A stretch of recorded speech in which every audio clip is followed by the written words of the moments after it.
हिंदी का आज 14 चैप्टर पढ़ाया जा रहा है। 14 चैप्टर में है स्वच्छ भारत अभियान।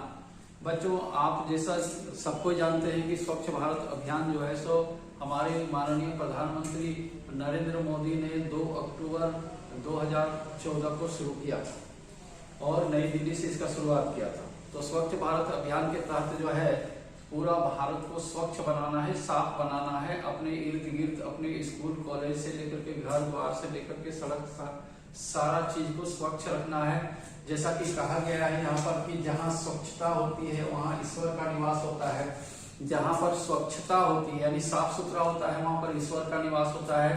और जहाँ बाहरी स्वच्छता का हमारे तन और मन दोनों पर पड़ता है। जैसे हम लोग खाना खाते हैं तो पहले वहाँ सफाई करते हैं, साफ सफाई करके जो है सो खाना परोसा जाता है तो खाने में अच्छा लगता है। अगर मक्खियां बना रही हो, इधर कोई गंदगी हो, वहां पर यदि खाना खाने के लिए दे दिया जाए तो हमको रुचता नहीं है। हम मतलब है कि मन मुताबिक वो खाना नहीं खा पाते हैं, मन में एक घृणा पैदा होती है।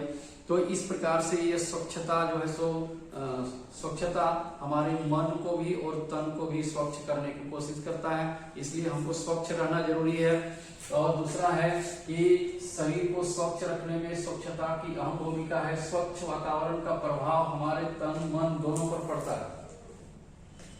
स्वच्छता का प्रभाव हमारे शरीर पर भी पड़ता है, हमारे मन पर भी पड़ता है और हम वैसा ही जीना चाहते हैं जैसे साफ सुथरा अगर कहीं रहता है तो मन भी प्रफुल्लित रहता है। आप देखते हैं कहीं मीटिंग होता है, कहीं कोई फंक्शन होता है तो वहाँ फूलों से सजाया जाता है। तो फूलों से किस लिए सजाया जाता है कि लोगों का सोचने का जो है शक्ति और सोचने का वहां पर प्रफुल्लित होगा, यानी खुश रहेगा और फूलों की खुशबू आती रहेगी। अगर गंदगी जैसा तैसा रहेगा, सजा वजा नहीं रहेगा तो वहां पर फंक्शन आपको अच्छा नहीं लगेगा। तो इस तरह से हमारा जो तन मन दोनों पर पड़ता है। स्वच्छ भारत अहम भूमिका है। स्वच्छ वातावरण का प्रभाव हमारे तन मन पर पड़ता है, इसके लिए स्वच्छ शौचालय का होना जरूरी है। जैसा कि हमारे देश में अधिकतर लोग शौच के लिए बाहर में जाते हैं और बाहर में जो ये बीमारियां हैं ये बीमारियों का घर है। एक तो लोक लज्जा है और खतरा भी है। मान लीजिए कि रात को आपको 2 नंबर लग जाता है तो रात में आप अंधेरा में कहाँ जाएंगे, तो वो भी दिक्कत है और उससे गंदगी भी फैलती है, बदबू भी आती है। देखते हैं कि जिस एरिया में हम लोग जाते हैं, मान लीजिए कि वहां पर बाहर में अगर कोई शौच कर देता है तो उसे अलग तरह का बदबू आती है, वहां मुंह कान हम सिकुड़ लेते हैं। तो इसके तहत साफ सफाई, झाड़ू के साथ सफाई के साथ साथ स्वच्छ शौचालय का भी होना आवश्यक है, इसमें ये बताया गया है।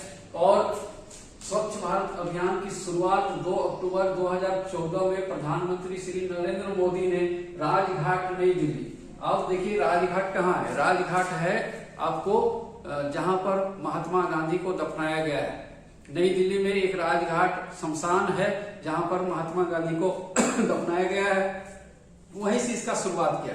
क्योंकि महात्मा गांधी ने ही इसका शुरुआत किया था और सरकार आती गई जाती गई, किसी ने जो है सो इसका खोज खबर नहीं लिया और उसको इतनी अहमियता नहीं दी। जैसे ही नरेंद्र मोदी आए उन्होंने इसको, और अगर हमारा देश स्वच्छ होता है तो विश्व में इसका नाम होगा, आदमी भी बीमारी से बचेगा, है ना। तो हम लोग देखते हैं जैसे पेयजल है, पेयजल मतलब पीने का पानी जो है वो अधिकतर बीमारियों का घर है। बाहर में शौचालय का जो है ये शौच करने से बीमारियां फैलती है। तो इस तरह से इसको बचाव के लिए स्वच्छता बहुत आवश्यक है। तो इसका शुरुआत 2 अक्टूबर 2014 में प्रधानमंत्री नरेंद्र मोदी राजघाट मतलब है कि जहां पर महात्मा गांधी का जो है क्या है वहां पर उनको दफनाया गया है। दिल्ली से की गई थी महात्मा गांधी का 145वीं जयंती पर यह किया गया था, जिसे 150वीं जयंती तक पूरा कर लेना, यानी 2019 तक इसको पूरा करना था। लक्ष्य रखा गया है जिसका उद्देश्य सभी को स्वच्छता की सुविधा प्रदान कर कूड़े कचरे को बेहतर प्रबंध करना। इसका उद्देश्य क्या है? स्वच्छ भारत का अभियान का उद्देश्य क्या है? तो कूड़े कचरे का अच्छा प्रबंध करना है। क्या करना है? सुविधा प्रदान करके स्वच्छता की सबसे पहले की है कि इसका उद्देश्य क्या है। स्वच्छ भारत अभियान का क्या है? तो सबको स्वच्छता की सुविधा प्रदान करना है। सुविधा प्रदान करने के बाद कूड़े कचरे का अच्छा प्रबंध करना है, बेहतर प्रबंध करना है।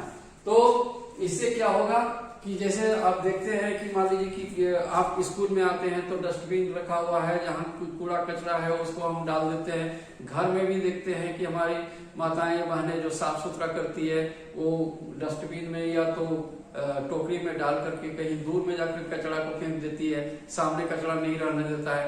तो प्रतिदिन 2 बार झाड़ू लगाया जाता है, एक बार सुबह एक बार शाम को झाड़ू लगाया जाता है।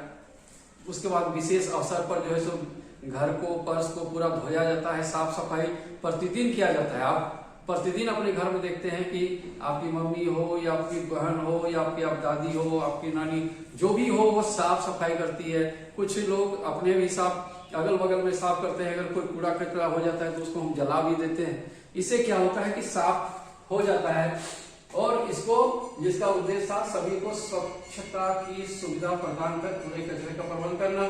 25 सितंबर 2014 से 2 अक्टूबर 2014 एक सप्ताह स्वच्छता अभियान का एक सप्ताह चलाया गया, एक सप्ताह।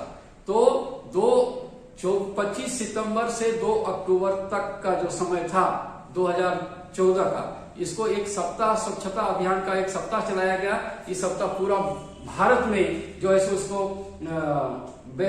विस्तार पूर्वक इसको साफ सफाई में लगाया गया। और इसका मुहिम को आगे बढ़ाने के लिए बहुत से खेल हस्तियों को, फिल्मी हस्तियों को लाया गया, जिसमें मुकेश अंबानी, अनिल अंबानी, सलमान खान, तो आपको नाम यहाँ पर दिया गया है, सचिन तेंदुलकर, प्रियंका चोपड़ा, बाबा रामदेव, कमल हसन, शशि थरूर, ऐसे बहुत से नामचीन अधिक हस्तियां हैं जो आगे आए और लोगों को आह्वान किया कि भाई स्वच्छ रखना चाहिए, हमको करना चाहिए। देखिए, हम और तुम बोलने से कुछ नहीं होता है। जब कोई गणमान्य व्यक्ति बोलता है, कोई जो स्टार है वो यदि बोलता है तो उसकी बात को सब कोई मानते हैं। जैसे अभी मान लीजिए कोरोना काल में आप अमिताभ की आवाज में सुनते होंगे, जो भी रिंगटोन में आता है तो सबसे बोलता है भाई कि जब तक दवाई नहीं तब तक ढिलाई नहीं। तो उनके बोली को लोग समझते हैं मतलब उसको अहमियत देते हैं, उसको वैल्यू देते हैं। तो इसी तरह से इन लोगों को आगे बढ़ाया गया। अनिल अंबानी, सचिन तेंदुलकर, सलमान खान, प्रियंका चोपड़ा, बाबा रामदेव, कमल हसन, शशि थरूर आदि। गंदगी से क्या क्या होता है? परजीवी होता है, वायरस फैलता है, हैजा होता है, डायरिया होता है, निमोनिया होता है, चिकनगुनिया होता है, जैसे जानलेवा अनेक बीमारियां फैलती हैं। इसके लिए एक जागरूक समाज का निर्माण करना है। जागरूक समाज का मतलब है कि ऐसे लोगों को जगाना चाहिए जो समाज कल्याण के लिए काम कर सकता है, स्वच्छता का काम कर सकता है और सारा काम करके जो है इसको सफल बना सकते हैं।